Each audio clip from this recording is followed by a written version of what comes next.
Welcome, everybody. My name is John Price. I'm a co-chair of Canada-China Focus, and I welcome everyone to this webinar with Senator Yuen Pau.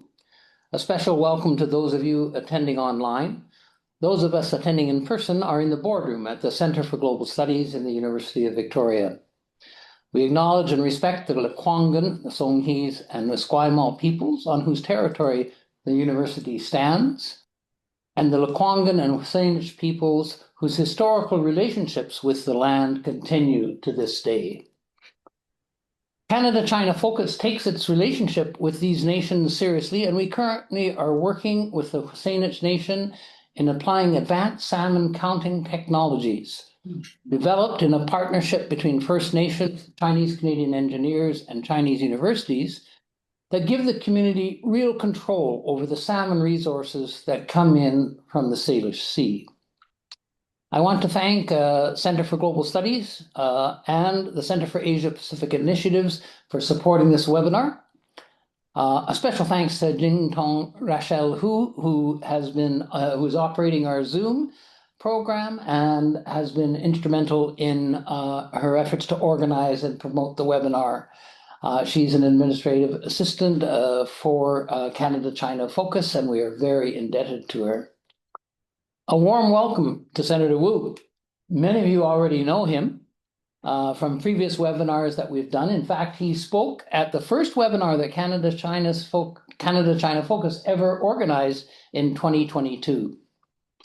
As a brief reminder, Yuen Pau was appointed to the Senate in November 2016 as an independent member representing British Columbia. He has worked on Canada-Asia relations for more than 30 years, and from 2005 until 2014, he was president and CEO of the Asia Pacific Foundation of Canada. Distressed by the animosity in Canada-China relations that began 7 or 8 years ago, he's become a strong advocate for better Canada-China relations and a defender of Chinese Canadians who have been stigmatized and targeted by xenophobia. Most recently, has been an outspoken critic of Canadian policy towards Israel. And a few weeks ago, he announced the formation of a new organization, Canadians United Against Modern Exclusion, which is the topic for today's talk, The Dangers of Modern Exclusion.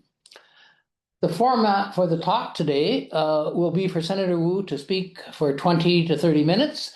This will be followed by a comment from our communications director, Georgia Kelly, who is in Toronto, and a short conversation between the two of them for 5 to 10 minutes, and then we'll open it up for questions.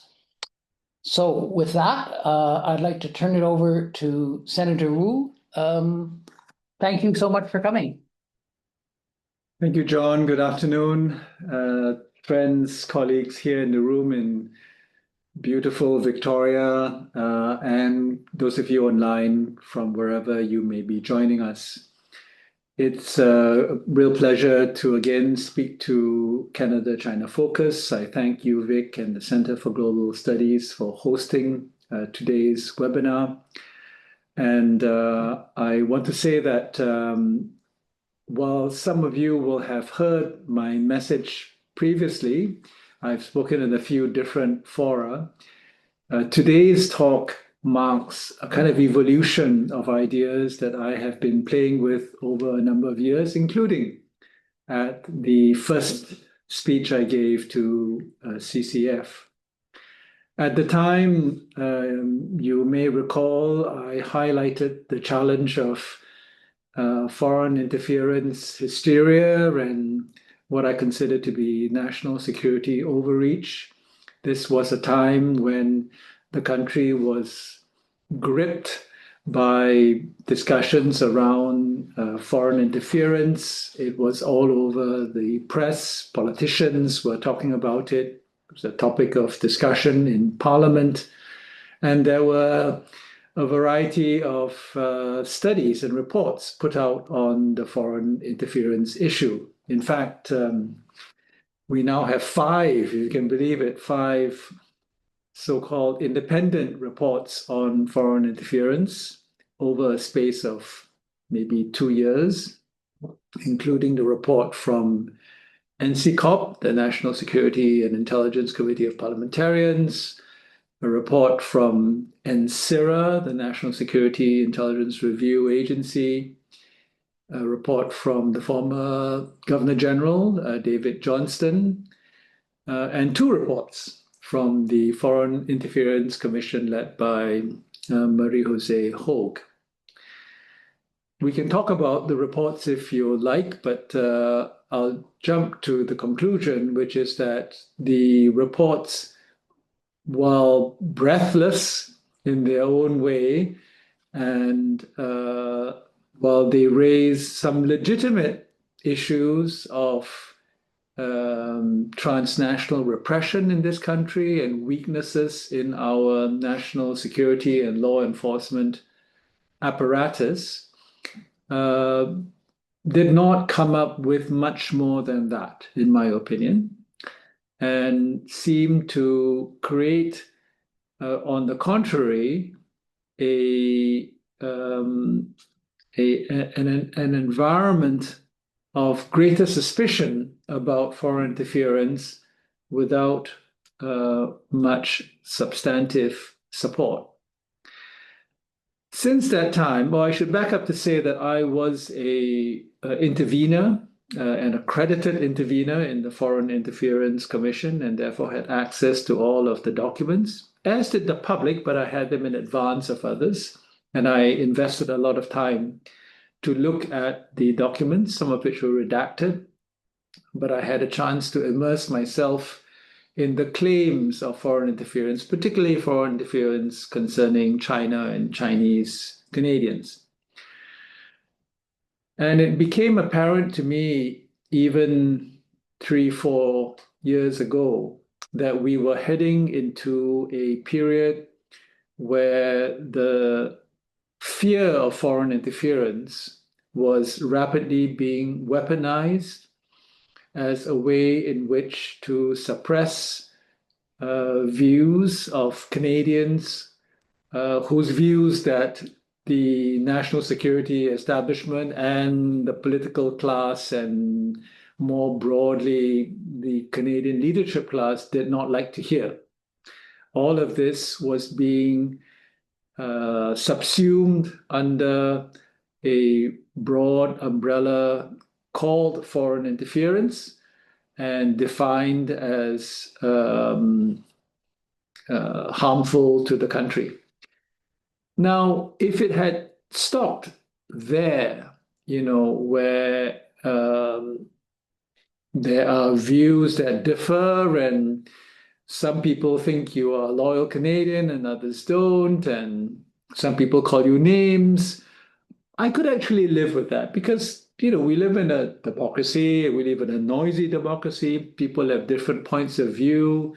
I'm a politician. People call me names all the time. I can handle it. But it's gone beyond that. It's gone beyond simply holding different points of view and taking positions that may not align with each other. The weaponization of foreign interference and the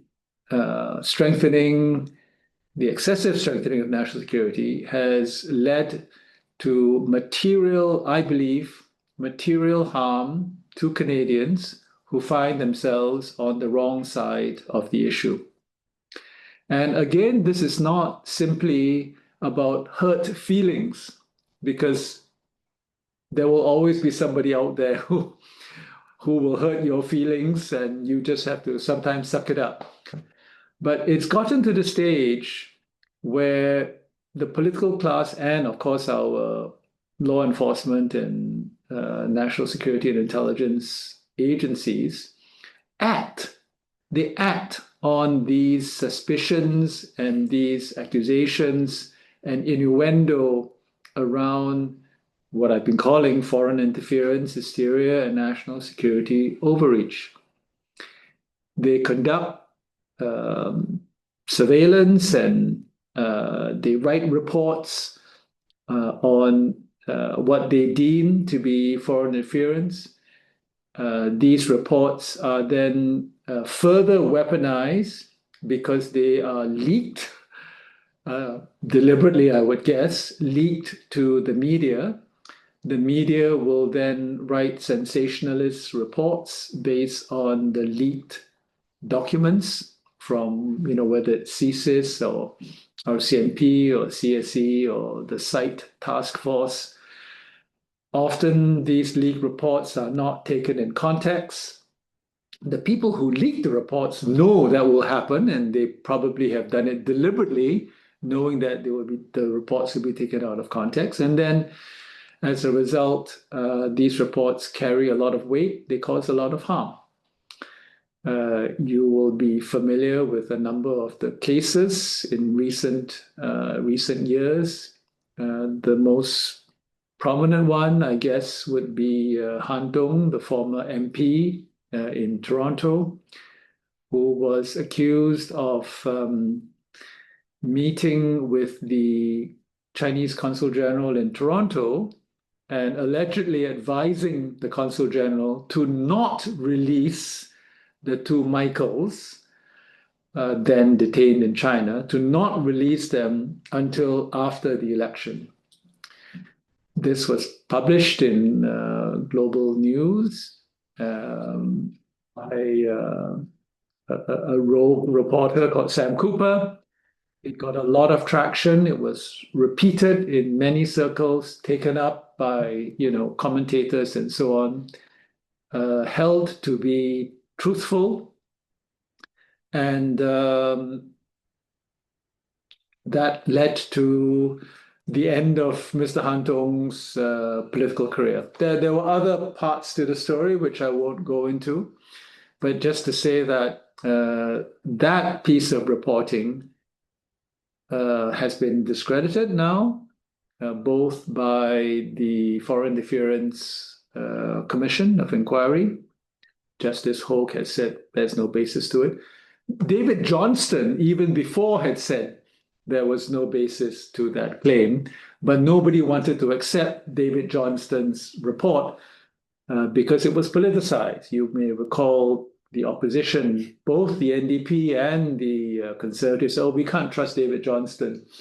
What he's written is not credible because he happens to work or be associated with a law firm which has some liberals in it. I mean, this is so insane. David Johnston is as distinguished a Canadian and as much an authority on legal matters as one could find anywhere in this country. But because they didn't accept David Johnston's report, they had to spend another tens of millions of dollars to set up another commission, a Foreign Interference Commission, to produce a report that came to the same finding on this issue. Mr. Han Dong has been further vindicated, I believe, by a out-of-court settlement, which was reached a couple of weeks ago, maybe a month ago. We don't know the details of the settlement, but we do know that Global News has publicly acknowledged that they accept the finding of the Foreign Interference Commissioner and David Johnston before that. In other words, they accept that their story was false. I mean, lawyers, when they get to write these statements, they word it in a way that's as minimally damaging for them as possible. But the effect is that they were wrong in doing their reporting. Now, what they say is that, that was the information we had, so we had to report. It's just bad journalism. There's no way around it. But my point here is not, about Han Dong per se, or whether he got a good deal or a bad deal. My point is that lives have been harmed. Now, Mr. Han Dong is going to be okay, right? But the foreign interference hysteria has been weaponized in such a way that if even a person like Han Dong, who is an MP and he has some status, can be targeted in this way through the power of the state, mind you. So we're not talking just about individuals, but the state is actually allowing him to be persecuted, if I can put it this way. who else can be targeted as well? And that is why, after some years of observing this phenomenon, I have decided, together with some supporters and colleagues, to form a new organization. John alluded to it. We call it Canadians United Against Modern Exclusion. Let me say a little bit about the name of our organization.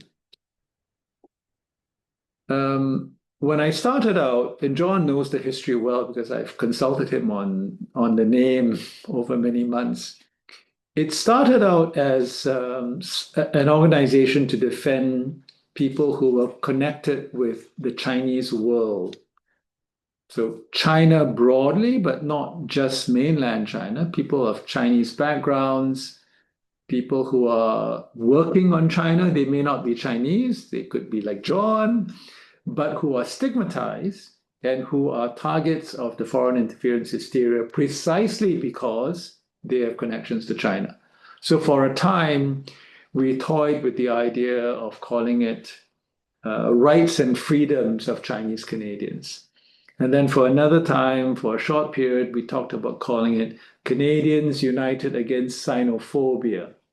Again, the idea was not that it was only about Chinese Canadians, but about anybody who took a view on China or had relations with China or the Chinese world that could then be weaponized and used against them on the pretext of national security protection and foreign interference. In the end, we settled for this name because we wanted to make sure that this organization is not focused on Chinese people, but also not focused on China as an issue. Because while it is certainly the case today that China is a target because of the geopolitical contest between China and the United States, in a few years' time, it could be another country. Fashions change, political winds change more quickly than you can imagine. And we already see today that there is a kind of foreign interference, hysteria, and national security overreach targeted at Palestinians or people who are sympathetic to the Palestinian cause. It's slightly different from the China issue, but these individuals, and these are Canadians who may or may not be Palestinians, right? They may or may not be Muslim because they are Palestinian Christians as well, but they are seen to be harming national security in this country because of their views on Palestine, which are then deemed to be different phrases: pro-terrorist, pro-Hamas, anti-Semitic, choose your phrase. But essentially, they are also being excluded, not narrowly because they come from Palestine or because their skin is a particular color or because of their cultural background, but because of the particular positions they take. And that's why we've decided to call this organization something that fights modern exclusion. It is different from racism in the conventional sense, in that modern exclusion doesn't say all Japanese people are bad, or all Black people are bad, or all Chinese people are bad. But it does try to say that some Chinese people are unacceptable and other Chinese people are acceptable. And the way to distinguish is essentially based on where you come from, what your affiliations and connections are, and what your views are. And it's modern exclusion in the sense that the people who practice modern exclusion have a certain deniability about not being racist, because what they will very quickly tell you when you accuse them of being exclusionary is that they have good friends who are Chinese. And I don't doubt it. They have good friends who are Palestinians, or some of my best friends are Jews, or whatever, you know that famous saying, right? And in that sense, this kind of modern racism, modern exclusion is both more difficult to pin down, but also more dangerous and more insidious. And it's more dangerous and more insidious partly because national security is used as the cover to practice this kind of exclusion. Now, all of you will know that the term exclusion is particularly evocative for Chinese people in this country, but anyone who studied our history knows about the Chinese Exclusion Act, which is correctly termed the Chinese Immigration Act, but it's popularly known as the Chinese Exclusion Act. And we felt that calling this organization Modern Exclusion had a particular power that connected to the Chinese experience without being exclusively about Chinese people. Because the Exclusion Act, as you all know, not only stopped all Chinese people from entering the country for 24 years, that in a way is the lesser harm that was caused. The bigger harm in many ways was the fact that all Chinese who were already in the country had to register, and they had to have proof of registration if they were stopped by the police or whatever. And if they didn't have proof, if they couldn't convince the law that they were the person, on the certificate, they could be fined, they could be jailed, they could be deported. So I actually like to call the Chinese Immigration Act of 1923 not only the Chinese Exclusion Act, but also the Chinese Registration Act, because only Chinese had to register. That was explicitly racist. So today, it's a modern exclusion. Not all Chinese will be deemed to be foreign agents, but some will be on the basis of, as I say, where they come from, perhaps, their affiliations and their points of view. So what is it this organization is trying to do? Well, first thing is just what I've done the last 10 minutes, 15 minutes to explain to Canadians that we are facing a different kind of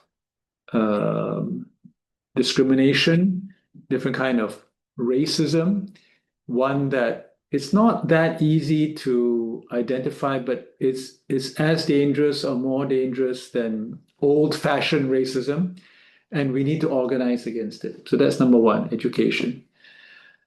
Part of the education has to be documenting what we mean by modern exclusion, giving examples of modern exclusion. And in a while, I will give you two examples that we've written up. By giving examples or case studies of modern exclusion, I'm hoping that the community, Canadians across the country, will share their stories with us. I know lots of people are facing modern exclusion, but they're afraid to speak out, of course, because they don't want to get targeted. They don't want to make it worse. They have no power. I get accused, of course, a lot about being a foreign agent and so on, but I have power, I have privilege, I'm protected, and I can speak out. But it's difficult for the UVic professor, who maybe doesn't have tenure yet, or the student who maintains ties with the mainland because that's where her family comes from, or the social services worker in Montreal who provides language instruction and counseling to mainland immigrants who don't speak any English or French. These are the people who are targeted, perhaps because they hang out with the Consulate General of the People's Republic of China, perhaps because they graduated from Renda, the People's University of China, and they are active in the Alumni Association 人民大学 or Tsinghua or Beidao, or any of the universities. They continue to meet with their friends from Shanghai and talk about Chinese politics, and they continue to have relations with organizations in China because that's where they come from. All of these people are vulnerable. And I understand if they're afraid to speak out, which is why another reason why we set up CUAME to try and show solidarity and provide a platform where they can share their stories safely, and then we collectively can try and do something about it. So let me maybe just wrap up by telling you about two of the case studies we've done. And I hope by telling you these case studies, you will think about your own cases that can be shared with us so that we can document them and spread the word. And I want to stress that the two case studies have to do with Chinese Canadians, but I'm also very interested in case studies of exclusion that involve other visible minorities. The first case study, and both case studies are on our website, by the way, so you can read them in detail. So I won't go into too much granularity, but the first one is on a website produced by a group called Canadian Friends of Hong Kong and Found in Translation. What they have done is to produce a graphic, they call it a map. It's essentially a bunch of photographs and names where they provide lines connecting how these people are related to each other and how they know each other. But all of them are branded as potential spies or proxies for the Chinese government. I'm on the map, and there are many other people on the map. But this case study looks at how one individual in particular, his name is Wing Hoon Ng, originally from Singapore, has been identified as a United Front proxy in Canada with close ties to the CCP and the People's Republic of China in general. And this group, furthermore, accuses Mr. Ng and the other people of using the race card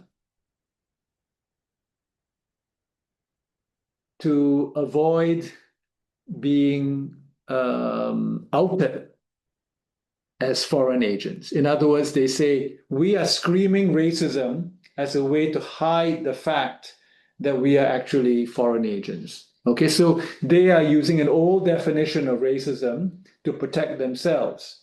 Whereas what I'm saying is that what they are doing is in fact a modern form of racism that's even more dangerous.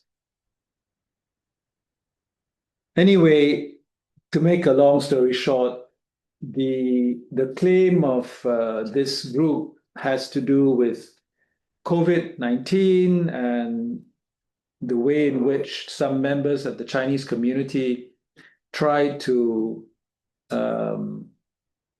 mobilize to, in the first instance, get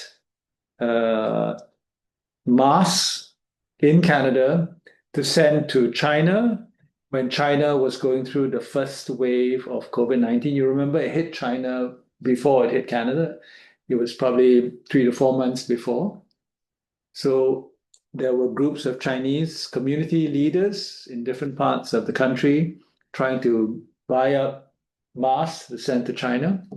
They were criticized for undermining Canada's national security by buying up all the masks, okay?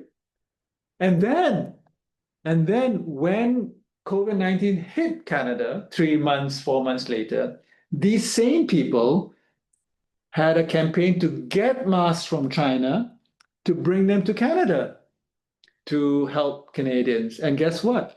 They were again accused of being United Front operatives and, China foreign agents. Why? because they were doing it to win support from China. So you can't win both ways. If you try to help Chinese citizens by bringing masks over, you're accused of undermining Canada's health security. If you try to bring masks over from China, you're accused of trying to give good propaganda for the Chinese. Anyway, Wing Hun, wrote about this and pointed out basically the hypocrisy and the lack of logic in this argument, and they very quickly labeled him a proxy for the Chinese government, United Front operative, CCP spy, and so on and so forth. Of course, they don't know him, and they have no idea that Wing Hun has no connections with mainland China. He has many generations removed. He doesn't even speak, read, or write Chinese. He can't even communicate with mainlanders. Okay, they have no idea of this. He is just interested in fair journalism and fair reporting and justice.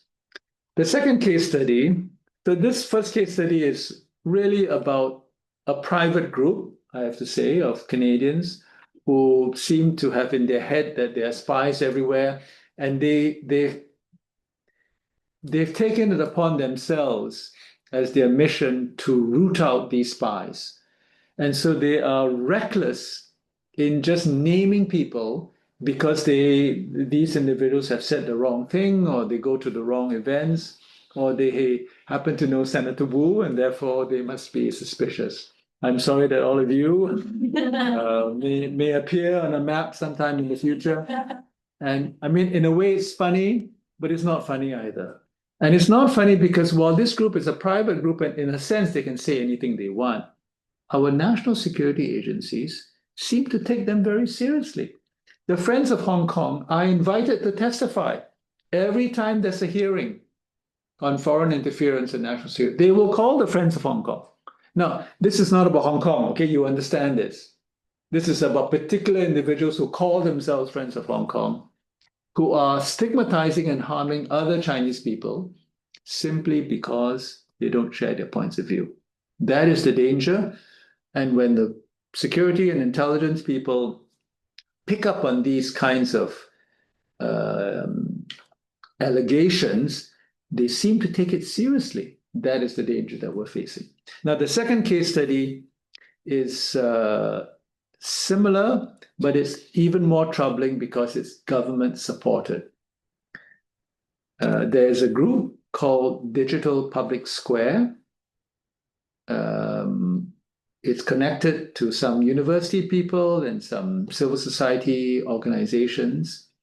They receive $1 million in funding. The group's called Digital Public Square. They received $1 million from the Department of Canadian Heritage through the Digital Citizenship Contribution Program.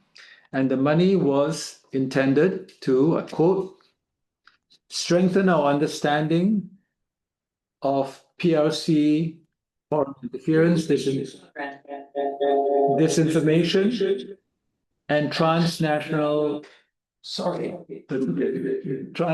repression campaigns in Canada, and to build societal resilience to such campaigns and associated efforts that seek to undermine social cohesion. On the face of it, nobody can disagree. These are, good objectives. But the way in which this group conducted its study is very troubling. And again, I won't go into great detail, but the long and the short of it is that they make assumptions about the Chinese community that stigmatize the community as, number one, wholly reliant on information from PLC-controlled channels, WeChat, for example. They characterize Chinese Canadians who use WeChat or who read Chinese media as unable to think for themselves. In other words, whatever they read, they will believe and they will accept. In fact, the wording is that Chinese Canadians consume media that emphasize national pride and loyalty to the CCP with the goal of promoting a sense of belonging to China rather than Canada. Now, I don't doubt that there could be information on WeChat from China that tries to promote loyalty to China. I'm not sure they will say against Canada, but promote loyalty to China. But it's not clear to me that people who imbibe this information buy into it. Furthermore, this report that was produced with $1 million in funding, assumes that individuals who associate with Chinese institutions are proxies for the Chinese state. The way in which they collect this evidence basically is by citing reports in the media that quote them, if you know what I mean. An organization cites as evidence for their claim a newspaper report that quotes the organization saying what they want to quote. It's a circular argument. And they interview individuals, a very small set of individuals, who may well be objects and subjects and targets of transnational repression, but they fail to talk to the community more broadly. Happy to go into more detail in the case study, but these are just two examples that we've come up with. They're posted on the website. We are working on other case studies. Right now, there's a case study being written up on what's called litmus testing. Litmus testing is where judgments are made about an individual or an organization based on some litmus test questions that are not germane to the problem at hand. So, for example, during House of Commons hearings on the dangers of foreign interference by other countries, including China, a number of the witnesses were asked questions such as, what is your view on Tiananmen, June the 4th? What is your view of Falun Gong? Would you invite the Dalai Lama to come to visit this country? Now, all of these are reasonable questions in and of themselves, but they cannot be used as evidence or markers of foreign interference, because what the questioners are saying is that if you give the wrong answer to each of these questions, then we are going to assume that you are a foreign agent. And this is exactly how the MPs were framing the question. So we will have a case study on litmus testing, which I'm sorry to say is becoming more and more of a problem.